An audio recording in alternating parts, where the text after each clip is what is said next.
Okay folks, not entirely sure where to head to now, to be quite honest. We've got a little allotments over there, by the way, just if people are curious about that.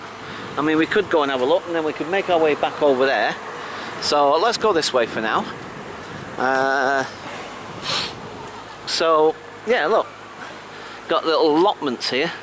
Now for my American viewers, and maybe even my Canadian viewers and whoever else, I don't know if you guys have these things, but we call them allotments, and they're dotted all over the place. They're usually owned by the council, local councils, and then they rent them out to local people. It's like, you know, especially in city areas, you get them mostly in cities and stuff, you know, because not a lot of people have their own gardens. And so, you know, some people are really enthusiastic gardeners, and so therefore, you know, obviously if they haven't got a garden of their own because of the property they live in, you know, they might live in a flat or something, and you know, there's no gardens available, and so this is an opportunity, a space for people. They have to rent them, I think they rent them, but apparently, and again, I'm not sure because I've never looked into it and I don't know a lot about the history or about, you know, the traditions of owning an allotment. But obviously, well, I say obviously, I mean, you can grow food. Most people tend to grow their own food, their own produce, you know, either for their own consumption or sometimes for a small little business. Do you know what I mean? I guess it all depends on the size of the plot, and these plots all vary in size. I mean, this is probably one of the smaller ones I've ever seen, to be quite honest. I've seen bigger ones, but they're not usually huge, you know what I mean? They're not usually massive big plots of land that you get, do you know what I mean? But I've seen bigger ones than these, definitely. But anyway, like I said, people usually grow produce, you know, vegetables and the like and what have you, sort of thing. Some people just do sort of like garden stuff, you know, like flowers and what have you, sort of thing.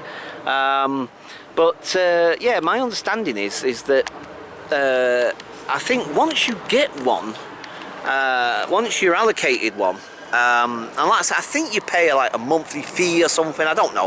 Like I say, I'm making a lot of assumptions, but I think I heard somewhere that like once you own an allotment, you own it for life, I think, but I'm not sure, because I heard about something about hereditary, you know, so say like your dad gets one, and then years and years later, you know, sadly, you know, your father passes on, and then you then can take on that allotment, so it's like a heritage thing. Now again, I'm not sure about that, and I think actually that might have been the case at one time, and I think that's changed now, because there's such a waiting list for these things as well. Apparently they're so highly sought after.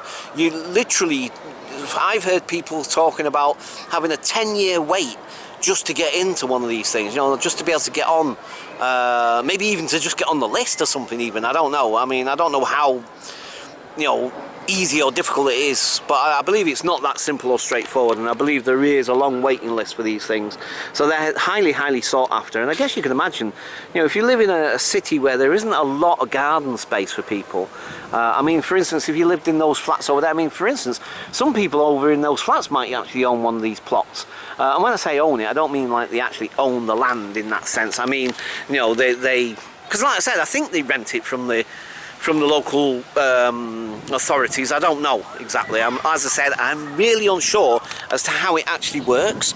But anyway, so like I said, I don't know if you guys have those sort of things in, you know, in America or places like that. I have no idea. But I do know that, you know, they're scattered all over the place. They're scattered all over. You get them in, mostly in cities, like I said. You know what I mean? But you know, you don't. You know, because obviously out in the countryside and more suburban areas and semi-rural areas, sort of thing, you'll tend to get sort of like, obviously the people are going to have much more room and space and stuff like that. But I think you still get them in rural communities as well, but just not as prevalent, perhaps. Do you know what I mean? So anyway, look, we're back at the tea shop. So. Like I say, this is going to be an interesting day, because my understanding, like I say, that's why I think the venue has changed, because I got it in my diary that it was supposed to be at the Soho Centre at 5th Street, and that's where we were supposed to be all meeting up. I didn't realise we were going to be going out into a like, you know, something like this, which means obviously I don't have any money, so therefore that means that for me it's going to be a little bit embarrassing, because I'm not going to have any money and they're all going to be, I mean, I know somebody will probably buy me a cup of tea or whatever. John is supposed to be coming, so I know John will probably buy me a cup of tea, but it's kind of besides the point, really. You know, thing is, wow, that's a train. For a minute I thought there was thunder. I thought, flipping heck, here comes a bing thunderbolt. Oh, thunder in, what's that? Wow, that was right, okay. So anyway, like I said, still got an hour to kill. Not sure if anyone's going to turn up early or not. They might, or they might not do, I don't know. So I guess it's just a case of waiting around and just see who turns up, and just hope that this is the right venue now. Do you know what I mean? I hope they haven't changed it yet again, because I don't want to be hanging around and then it turns out, oh no, we've changed it back to the other place. So I think I'm going to leave it there for now. Just not sure where else or what else to film, if there is anything necessarily. So I guess it's just waiting for them now. Just waiting until they turn up. So for now, I'll leave it there and I'll catch you guys later. Bye for now.